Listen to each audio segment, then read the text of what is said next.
And we're off, folks. Let's fight. Share the live and smash that emoji button for us. Wherever you're joining us from tonight, let's fight, let's fight, let's fight, let's fight, let's fight, let's fight. Good to have all of you on. Pull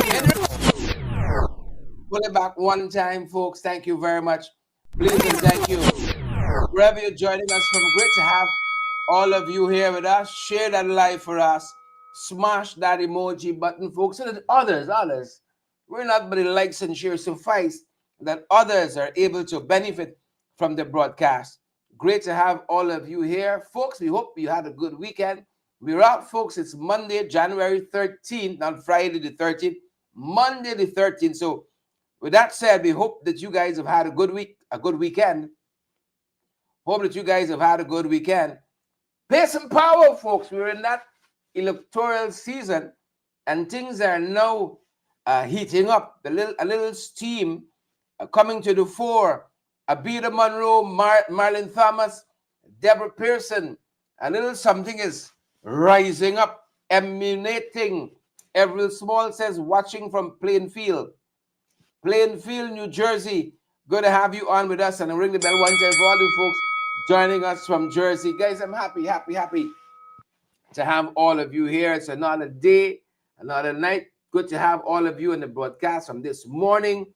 Great to see all of you even now, wherever you're joining us from.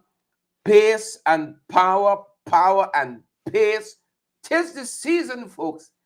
We're in the early days yet, but 'tis the season, wherever you're joining us from. Happy to have each and every one of you here. So we got elections upon us, and we have a budget as well, folks, coming up on Friday.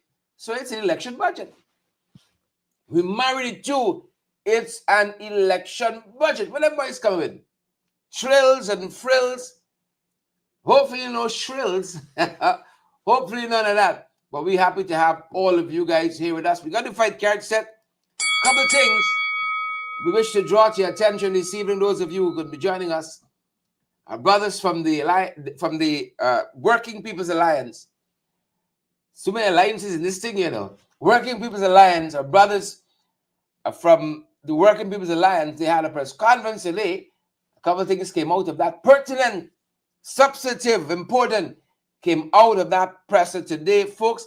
And we want to share a couple of those things with you wonderful folks tonight, coming out of that press conference. And then, folks, the police getting some edicts, and you wonder if it's law, if it's regulation, what have you. We can take a look at that, what's happening in the police force. That big drug bust we had quite recently in Matthews Ridge, we seemingly getting some movement on that. You know, a lot of policemen were moved and shuffled around, and you got Calvin Brutus still trying to catch himself and all of that.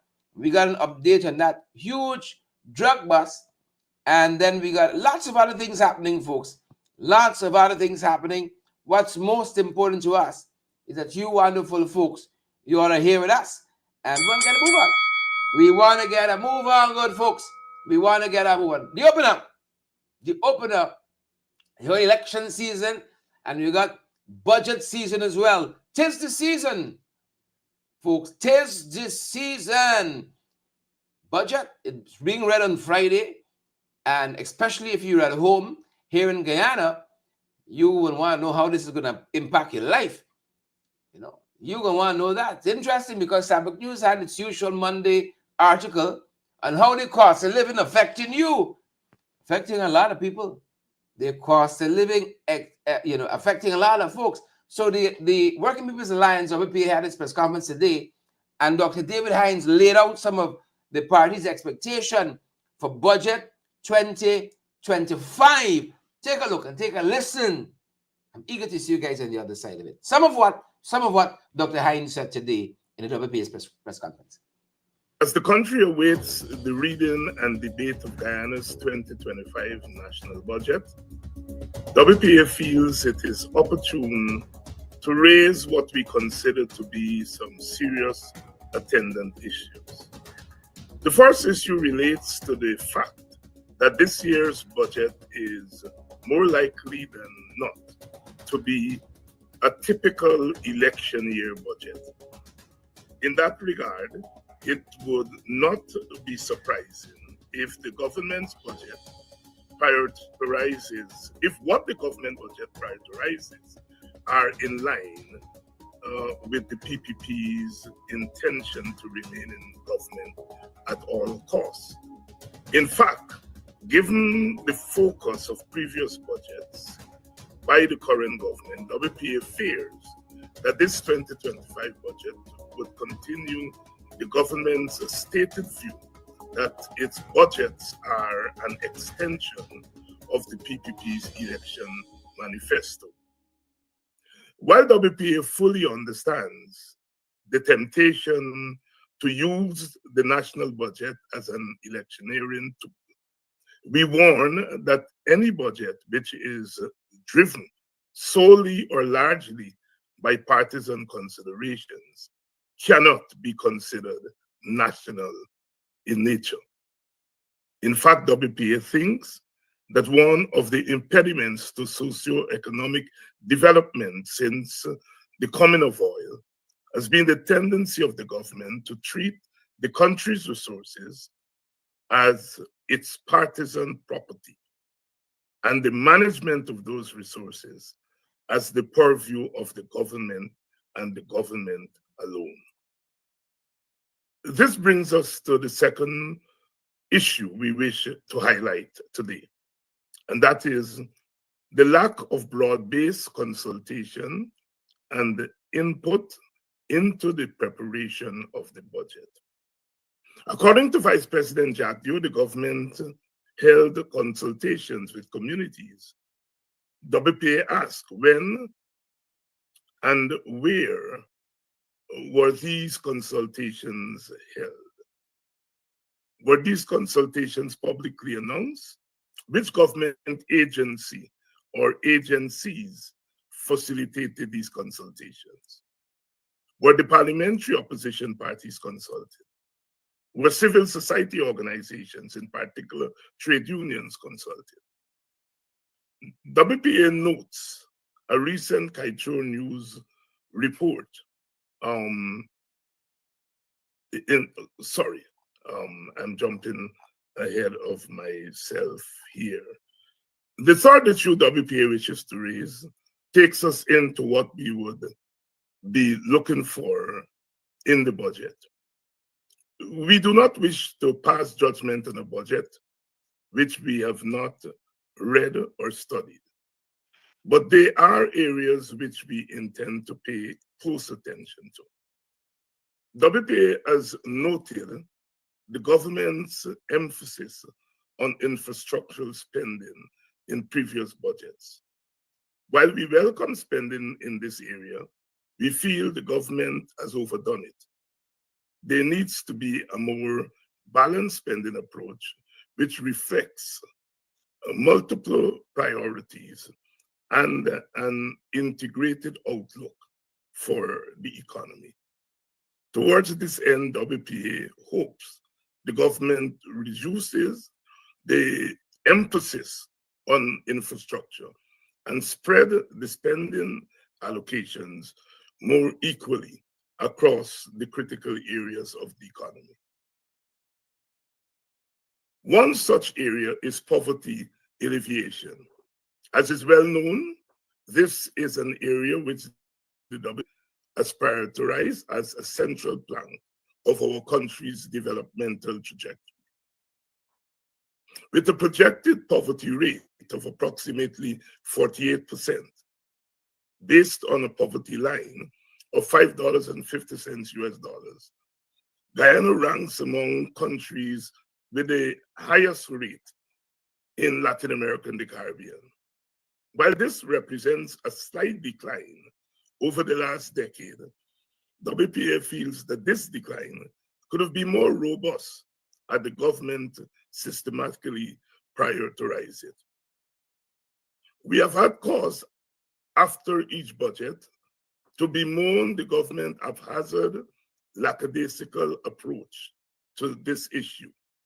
If our country is to become fully developed, it must remove the systemic obstacles to development. Poverty is one such obstacle. The government's belief that poverty can be replaced or can be reduced through unstructured cash grants and open clientelism would plunge the country deeper into the pit of persistent poverty. WPA reminds the nation that its universal basic income proposal, in the form of the Buxton proposal, is a national plan which the government is free to implement. What about budgetary allocations aimed at combating high cost of living?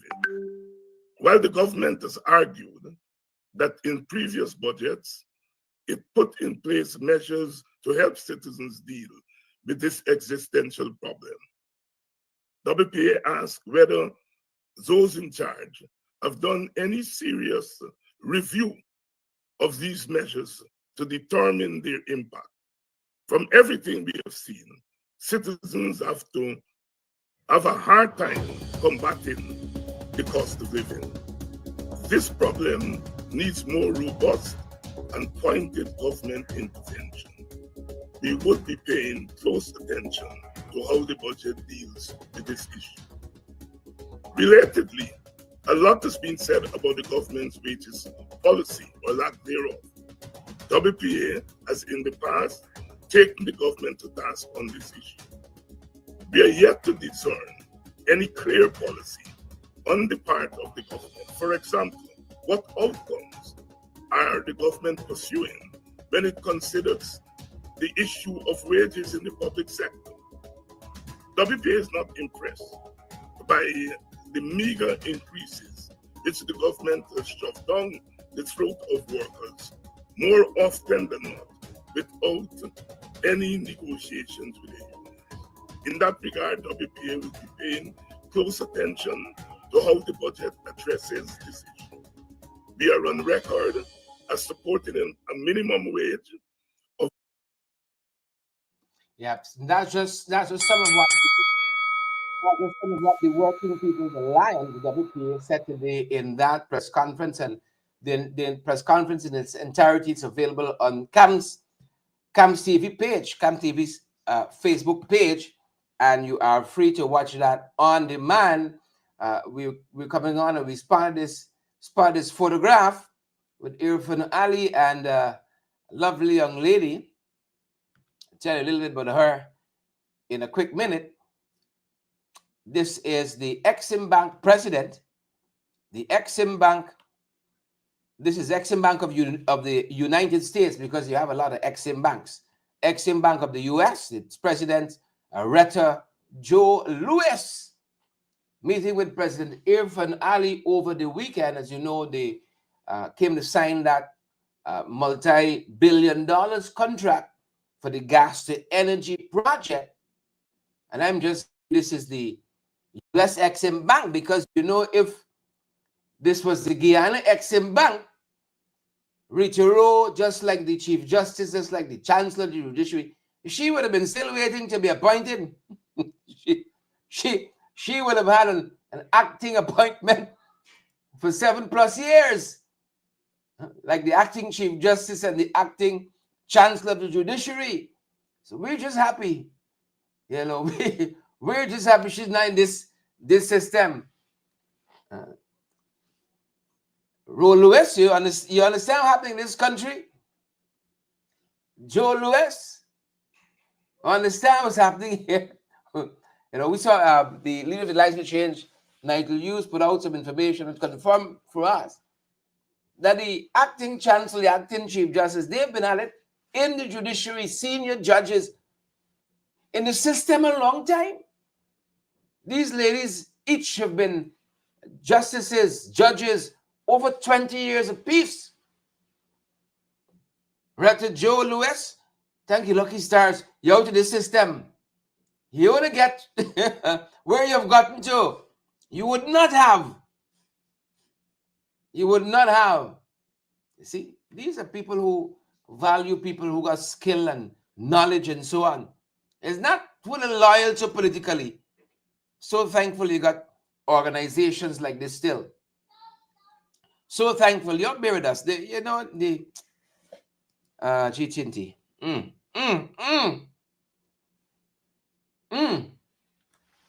Here for know the able. Know the able. Stay with us, folks.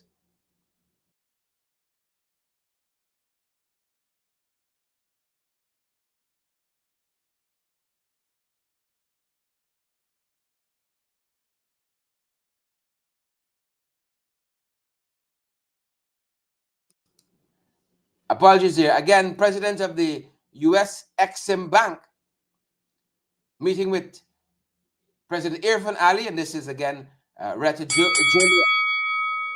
So much for that, folks. We're moving on. We're coming around to election 2025 and some of the things that we see shaping up. Remember this horrific fire that claimed the lives of an entire family in Region 6. Well, they're telling us, folks, between Region 5 and 6 in 2024 alone, we had 86 fires. Can you believe that? 86 devastating fires across Region 5 and 6. There's just two regions, you know. If you throw in 4 and the other regions, the other 8, imagine how we look in fires. No other country in the world would you see fires with this kind of prevalence.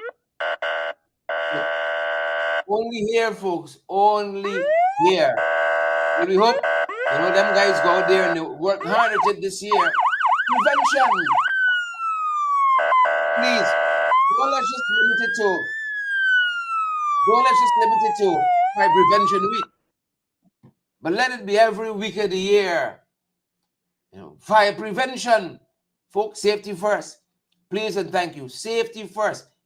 That's what the authority is telling us. 86 fires across Region 5 and 6 in 2024. 72 property fires were classified as deliberate arson. 72. As we are that, folks. As we are that. Guyana Police Force. More body cameras. They're telling us have been purchased. I want to see the purchase order. Who owned the company doing the purchasing? 500. And we told you the other day, we saw an edict from the newly installed Commissioner of Police, Clifton Hickens, saying that police ought not to stop anyone unless they bring a body camera. You got to come to the National Assembly. Let's put it in legislation. Please.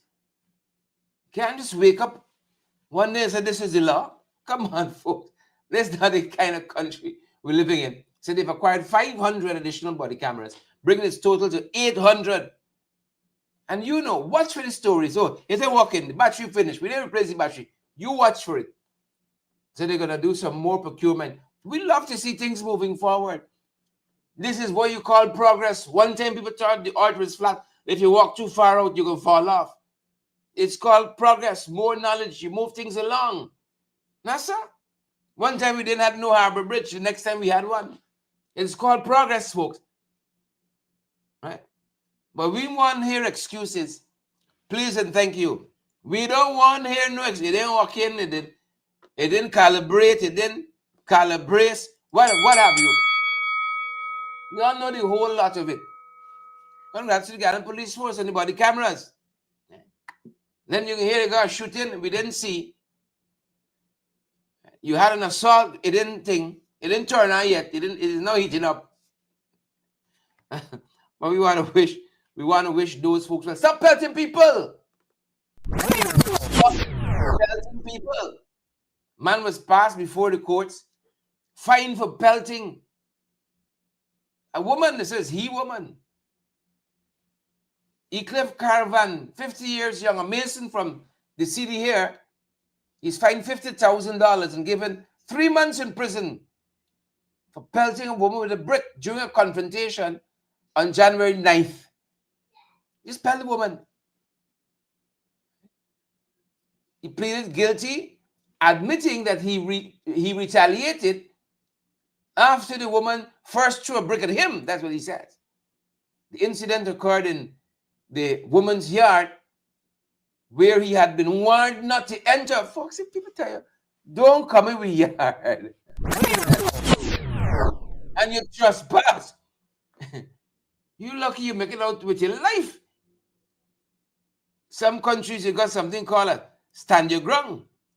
Desmond Harris, Rohan Basantram, how was the song there? Avril, Asha, Mario, Dolly, Sabrina, stand your ground. What happened? Who that badly wounded? Tell the woman.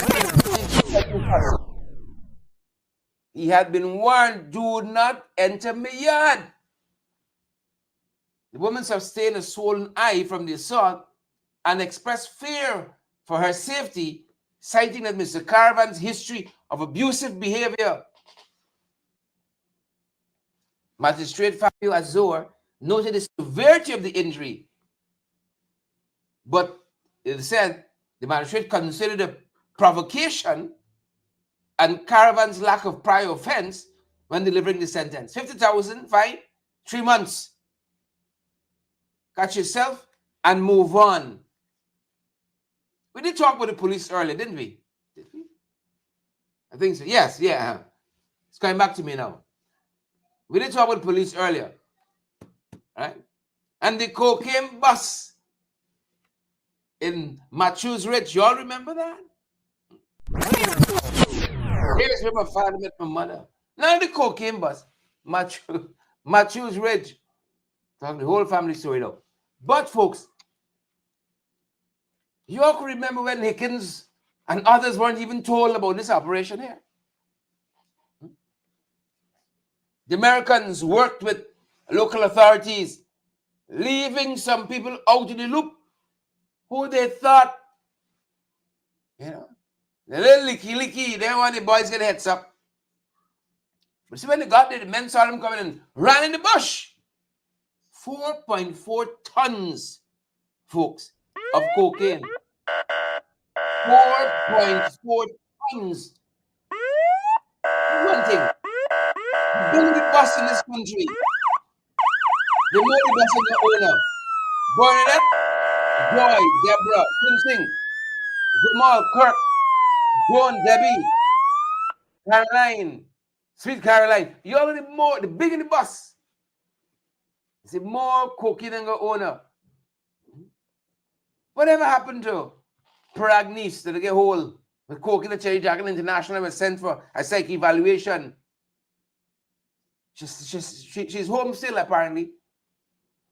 Waiting on the psych evaluation results. The bigger the bus, they ain't got owner. 4.4 ton. And this was near an illegal airstrip in the Northwest District. Minister of Home Affairs, Robeson Ben, he has confirmed that an arrest has been made, but he has withheld the details, the location, and the nationality of those arrested. These suspects, they tell us, were arrested overseas. Overseas.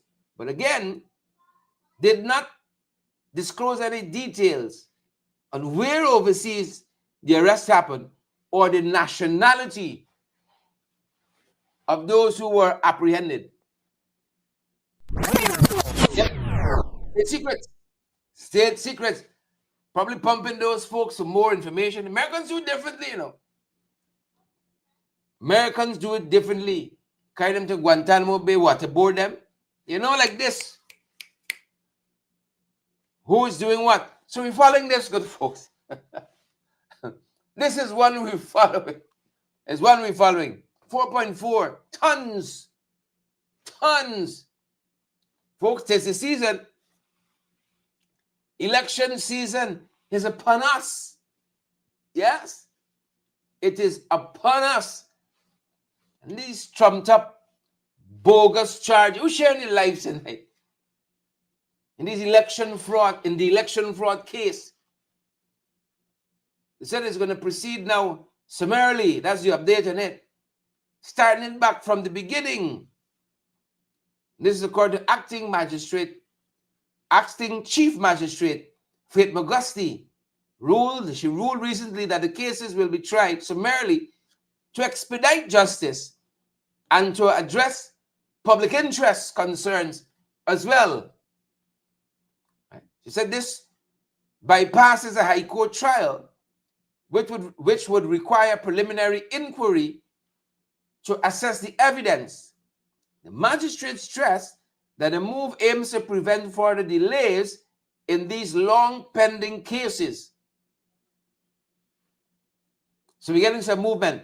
The trial is set to begin on February 17th, 2022. So we got things running here in parallel tracks. I can see the PP salivating. Yes, they'll get some further out of this. Won't we all? Won't we all, PPP, get some further out of it? But we know it's bogus, trumped up charges. 4 years plus. At what point we say to these folks here, justice too long delayed? Because when you are before the court like this, people got all kinds of assumption, you know. And we are assured that these folks will be vindicated. Trumped up, bogus charges. Trumped up and bogus. Prosecutors said they're ready. They got van loads of evidence. Waiting to see it. Van loads to tell us, folks, this is going to be quite an election season. I think this is going to make 2020 look pale by comparison. Don't you think so? I hope you all sleeves roll up and you all are ready to do some work. Eva Mattis, Gisela, Deborah, Beth, Denise. I hope we're ready to do some hard work. Donna Miller. We got a lot of work to do this election cycle, folks. It's not going to be easy. Them boys ain't just bringing the keys for the country say, hey, take it. You're handsome, you're tall, you're beautiful. We got a lot of work we got to do, folks. Please and thank you. And I hope you all got on your walking shoes. Kim Walker said we ready. Linda Webster, Bantu, you're busy this morning. I saw you this morning. Victoria, Sudhari, we got some work to do. There's the season, folks. And while we're not, did say it's the election season. Them boys out there and the talking and the gaffing, all manner of things. If we're not alive yesterday, but you know what? No matter how they twist it and they turn it, just recently, Leader of the Alliance for Change, for instance, says, look, if you all have spent since 2024, you come in 5, 6, 7 billion US dollars. Of course. He'll be the first to admit you will see some progress. But he says largely, you're not seeing what they've done with this money. Where all this money gone? That's part of what he's saying. Where all this money gone? What are you all doing with this money? You can't hide $7 billion. We're supposed to be seeing much more and living better. I told you all, Friday's budget today.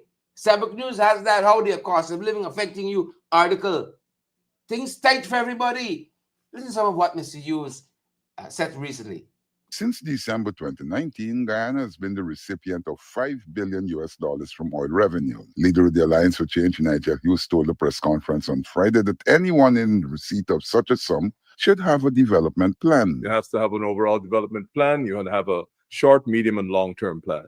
$5 billion, if you spend $3 billion, and I believe that's what they're contending that has been spent, $3 billion could not just fix the roads in Georgetown and its environments and throughout the country. If you look at what has been done, the primary purpose of roads, other than servicing high population areas, is to be able to make it easier for you to bring your resources from where they're located to the port so you can export them. He said that anyone who has $5 billion would show some progress. Unless you steal all of it. it's going to be difficult not to show progress because it's a large amount of money. $5 billion coming into an economy that didn't have that volume of cash coming from a single source oil prior to 2020 or December 2019, obviously is going to result in some manifestation of improvement. He said that Guyana deserves a much higher level of investment than the mere talk about building roads. Hughes said that most of the primary resources are located far from the coastland. And we certainly haven't even agreed to fund the road from Kurupukari to Lethem if we were talking about developing that artery for the purposes of bringing goods out of Manaus. So the most basic developmental plans that one would expect where you had that sort of inflow into the economy, we don't even have a plan in place. He said that the few roads couldn't have cost $5 billion. If you have inflows of $3 billion into the economy, assuming that's what you spent and the rest is in the National Resource Fund, there's obviously going to be anticipated higher cost of living. And that is what has happened. Have we as a people got together and worked out how it is we are going to make sure that the cost of living does not adversely impact our population? It is clear that if you're building roads, a very, very small part of this country will benefit from that money. There has been no significant growth in the rest of the country. We have not dedicated money to the development of the most important asset of this country, which is the human resource. We have spent a lot of time talking about building $50 million schools and $300 million schools and the Bamia School, but we seem to spend very little time, if any, talking about how much money we are spending on our prize asset, our people, and how much we've spent on training them so that their skills can be upgraded, so that the country as a whole can become more competitive and that it will generate more foreign currency. The nurses and teachers are being ignored. Hughes said that the government should be talking about improving the education infrastructure. We have not had any discussion about what opportunities we are going to offer the best and brightest in our community. So if you come out of sixth form or you come out of university and you've done exceedingly well, are we going to spend money to allow these people to go to the best educational institutions internationally so that they get the best training? He said that Guyana has roads that are poorly built, but no move to develop education. The population is poorly educated. The fail rate in Guyana for people who finish secondary school is lower than the rest of the Caribbean. Where is the investment in education?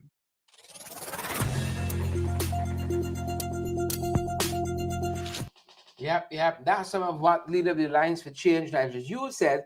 And it seems as though Mr. Hughes and Mr. Norton has been comparing notes because Mr. Norton raised more or less a similar concern about infrastructure in particular. When we started the broadcast, you heard even the leader of the WPA talked about that.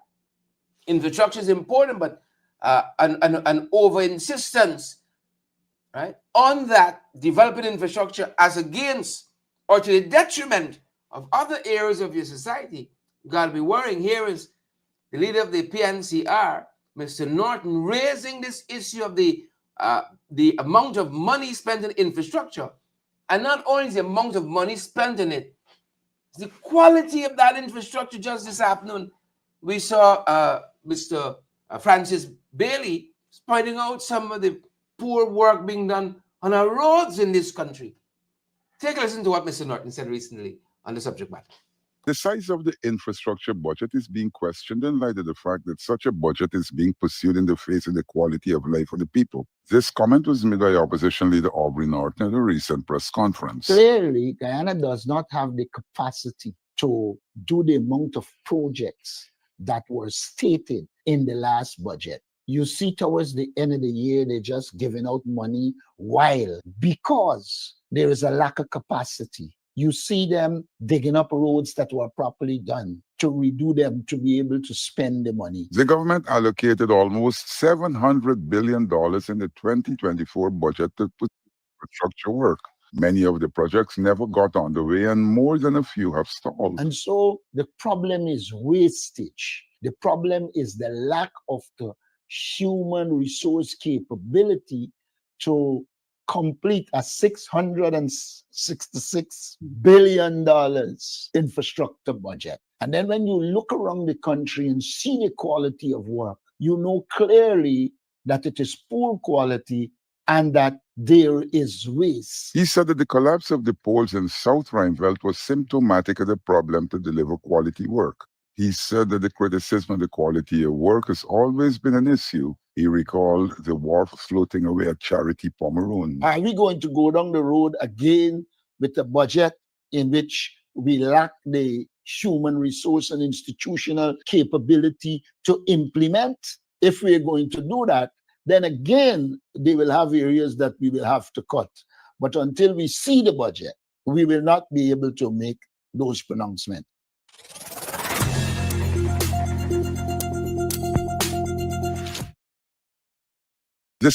Yeah. So that's somewhat Mr. That subject matter. And as he was on infrastructure there, this new Linden-Soesdyke Highway that they're proposing, that also took aim at that project. And this newfound love that the PPP said that they have for Linden, this newfound love, it's amazing. You could hate Linden and kill a few of the residents in 2012, and then suddenly, Linden is a darling. That's what they say. Take a listen, Mr. Norton, on the proposed rehabilitation of Linden-Soesdyke Highway. This new love from a born tongue. Opposition leader Aubrey Norton has said that the ruling People's Progressive Party has no interest in Linden. He said that the PPP has shown this over the years. In 2022, they stated that the total cost to rehabilitate the Soesdyke Linden Highway was Guyana 25.11 billion. They stated then that 24.96 billion was covered by an IDB loan and 150 million will be covered by a government of Guyana loan. He said that looking back, one realizes that there was money to rehabilitate the Soesdyke Linden Highway. He said that as far back as 1992, the PNC government had left money to rehabilitate the highway. And Sam Hines, then Prime Minister, said the highway didn't need rehabilitation and shift the money to other regions. In 2022, the government allocated money to rehabilitate the Soesdyke Linden Highway. The 2023 budget stated that Guyana 100 million was spent from that money in 2022. The 2024 budget then stated that nearly $55 million was spent in 2023. In 2024, the government budgeted for $10 billion to rehabilitate the Soesdyke Linden Highway. When one drives the Soesdyke Linden Highway, one recognizes that this money is not being spent to rehabilitate the Soesdyke Linden Highway. The 2024 $10 billion allocated, the government must tell us what has become of that money. The recognition that the kind of money said to have been spent hasn't been on the road, and this would be known to anyone driving along the highway. Norton said that the government must tell the nation what has been done with the $10 billion approved in 2024. Is this another case of money being used for corruption? Is this another case of money being allocated to family, friends, and favorites, while the people in Linden suffer? Add to that, that the government has failed to complete the track and field stadium in Linden, where Lindeners are the key people involved and bringing success to us in athletics. He said that pressure caused the government to address the construction of the Wismar-Mackenzie Bridge. PPP government went as far as firing nurse aides, closing the Charles Rosa nursery training school. All of those are indicative of the fact that they do not have the interest of the people of Linden at heart. He said that what is happening now is nothing but political gimmickry.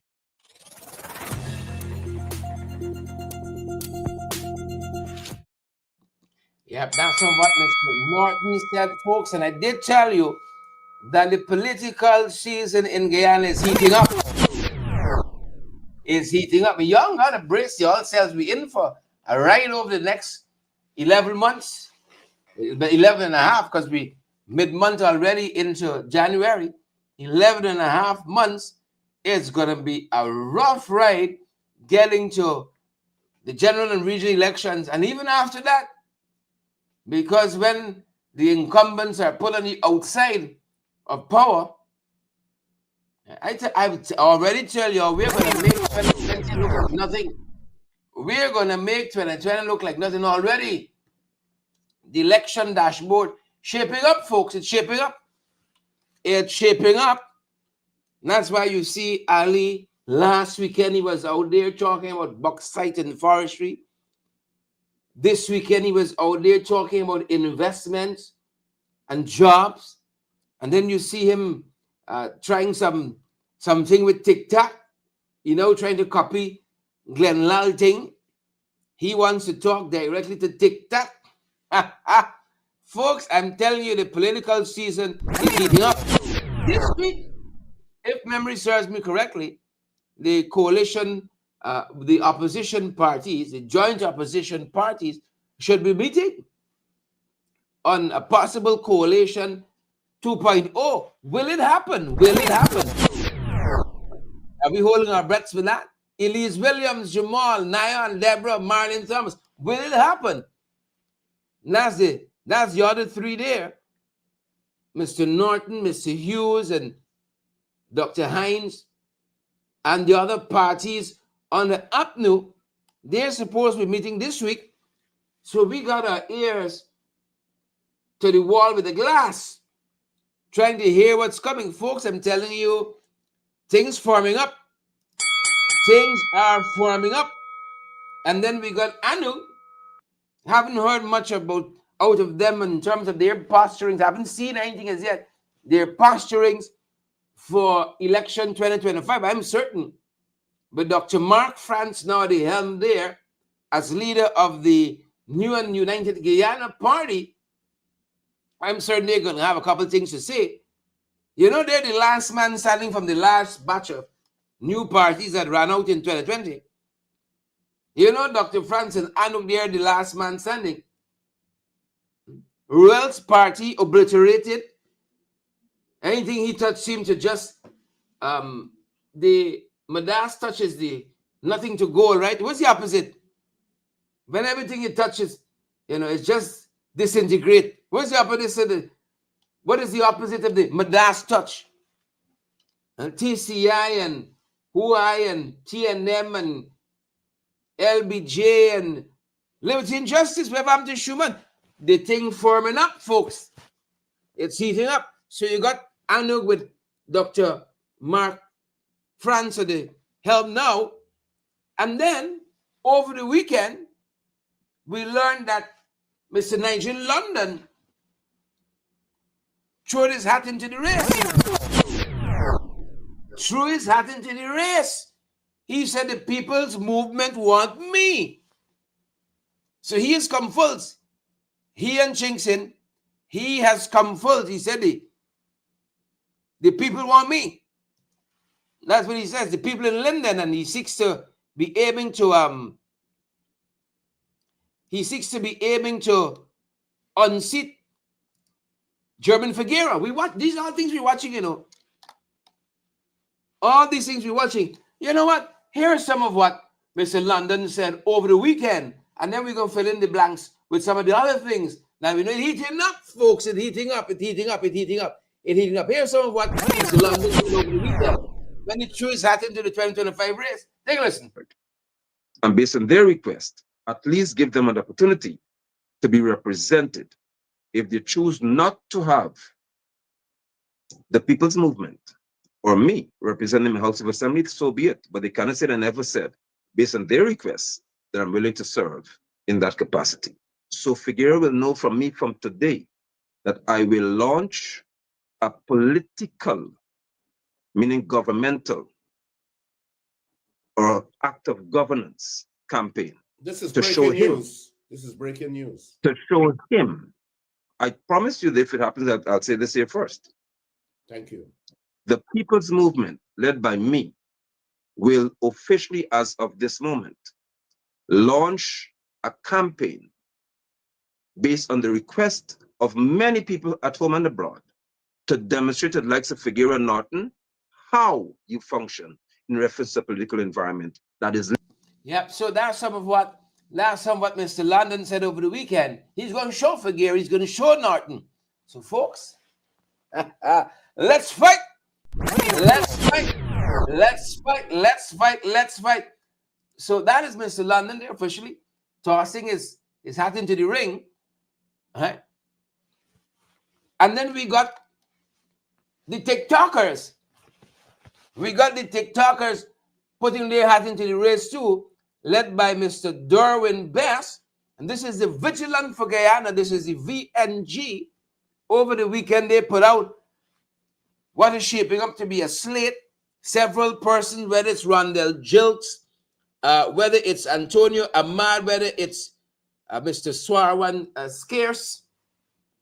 They say they're ready. They're the only political movement with a stated vision for our future. Vigilant for New Guyana.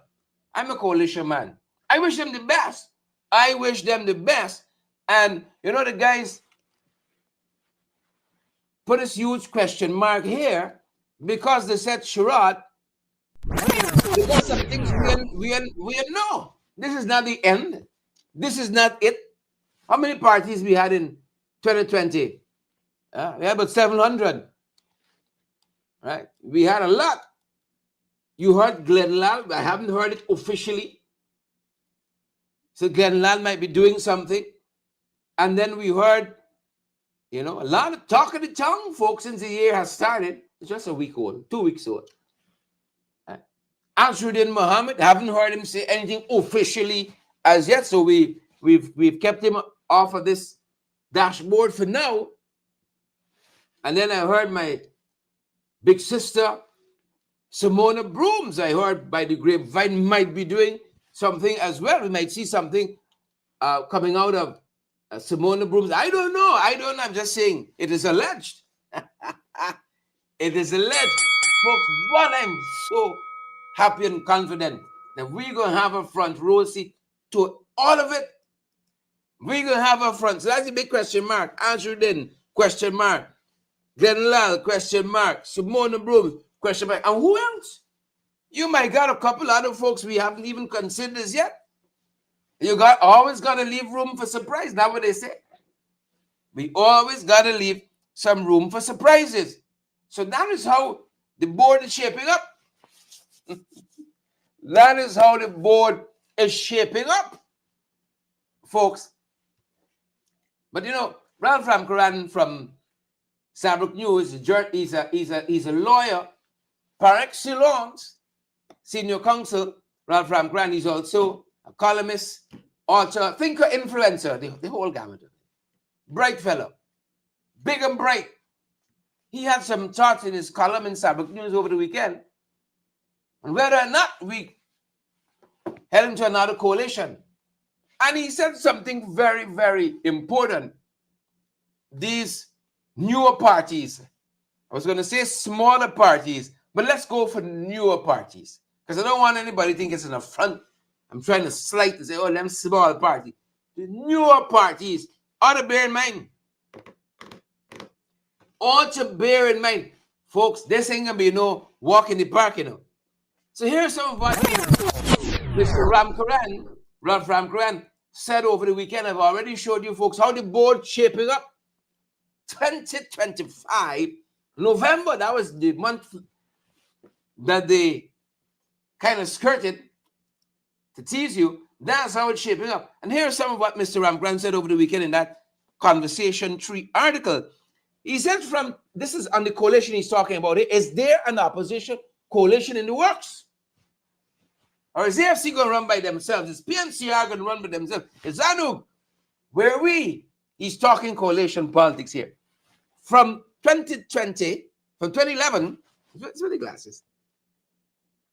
It's with my eyes. From 2011, he said, up to present time, parties have held majorities. Newer parties, pay attention. Parties have held majorities of one seat. This is not Barbados. One seat. The PPPC, this is Ralph talking, probably believes at the upcoming elections it will win a majority of more than one due to the additional benefits flowing to the population as a result of the oil economy. Ralph making sense here. Them boys will come and tell you, oh, APNU didn't do this in 5 years. We didn't have an oil economy. Be honest here, fun. Let us be honest. We didn't have an oil economy. Ralph says because they have things flowing from the oil economy that we afforded them, they think they got a majority. But he goes on to say, whatever the outcome of the elections, one fundamental unchanging fact of political life is that ethnic voting patterns are entrenched. You all hear that? Ethnic voting patterns entrenched. I wish it were not so. I wish it were not so, but I like to be a realist. I accept the world as it is with the hope of changing it. I ain't gonna put my head in the sand like the proverbial ostrich and hope. So that's number one. That is number one. I don't know if Ralph was a fly on a wall or what have you. That's number one. Ring the bell one time for Ralph. This is notes from his article over the weekend, from his column, Conversation Trees, published in Starbuck News on Sundays.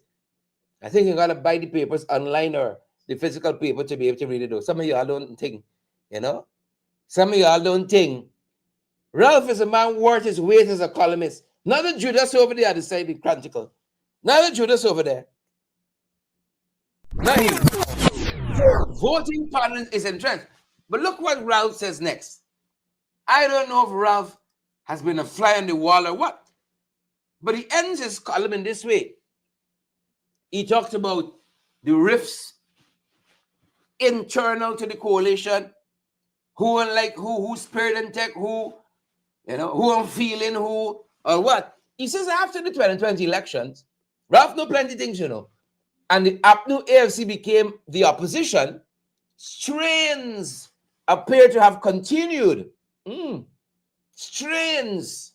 Is it strains like virus or like difficulties? Strains appear to have continued, and the parties did not renew the Cummingsburg Accord. Right? They have since gone their separate ways, but continue to collaborate closely. That's why I said maybe Aubrey and Nigel, they were comparing notes on infrastructure and the mismanagement of the economy. Right? They have continued to collaborate closely. Here's now. In all those circumstances, hear this. Ralph knows something like Ralph is a fly in the wall. I don't know. Right? I don't know. In all those circumstances, it does not appear that there will be a opposition coalition for the elections.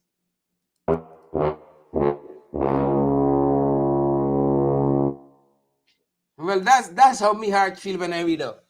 It does not appear that there will be an opposition coalition for election. I know the PPP would be salivating over that. They would be salivating over this. Next time. Next time. Them boys smelling the sweat in power, So I hope Ralph. But we'll see. Time will tell. Folks, things heating up. Things are heating up. I did say, when we started today, WP had a press conference today.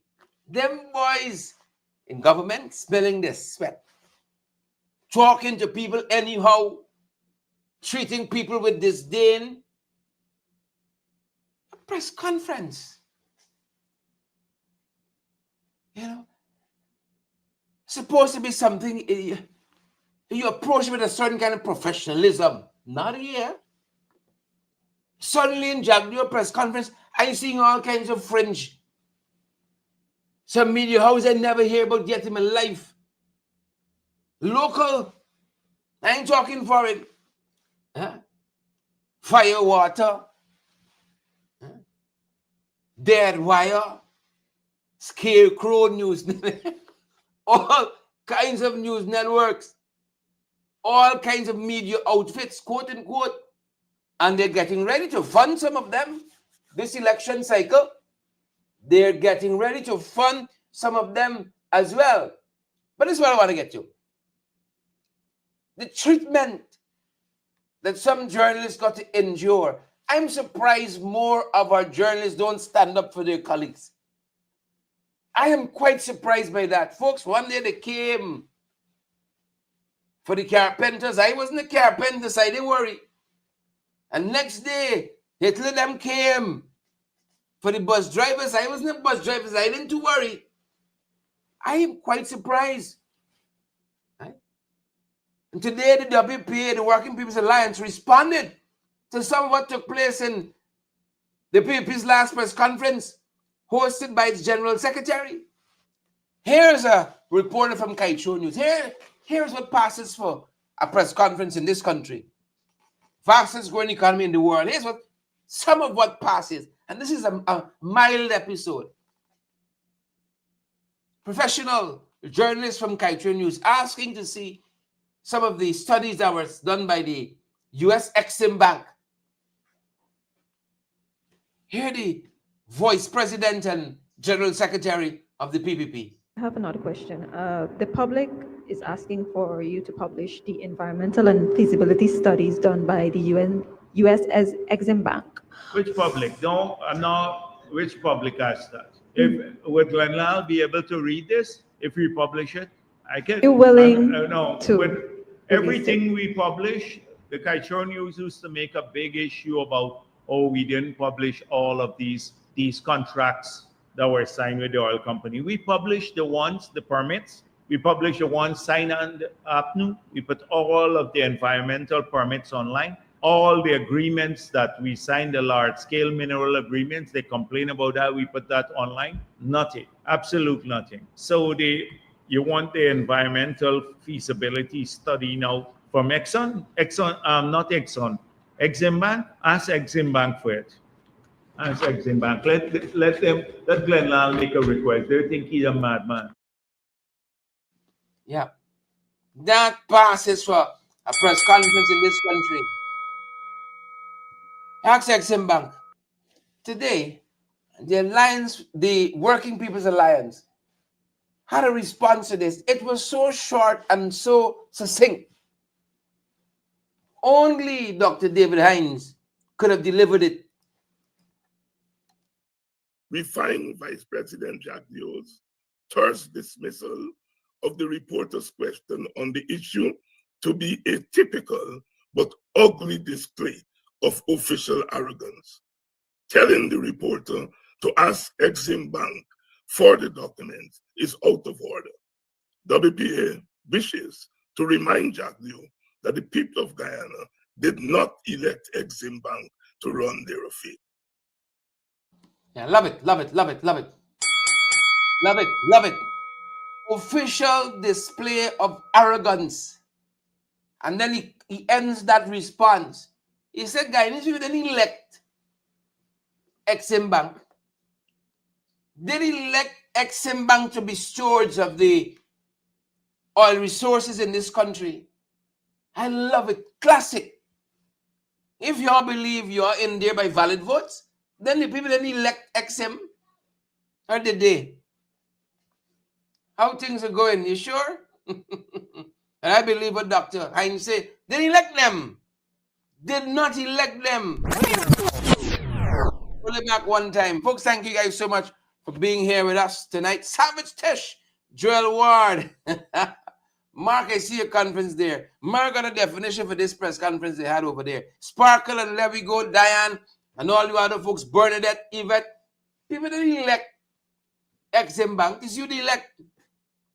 You ask the one at Natural Resource, Vikram Barrett, you see so infrequently. I almost forgot his name. Yaks Vikram Sak Jagdio. Yak Jagdio Sak EXIM Bank. And that passes for good governance, transparency, and accountability. And then come and ask for your vote just now. Folks, things heating up. Things are heating up in the 592. Gloria, Marilyn, Ingrid, Edward, Iban, Rohan, Rena, Andrew, Ray, and all you thousands of you who have joined us tonight. We got close to 2,000 folks still watching us on YouTube, close to 1,000 watching us on our main Facebook page. Thank to all of you. That's going to do it for us at this end as we continue to watch and see, good folks, how things shape up. We're watching to see how things are shaping up. Yep. A lot happening, folks. That board is going to change up a lot in the next few weeks, over the next few months.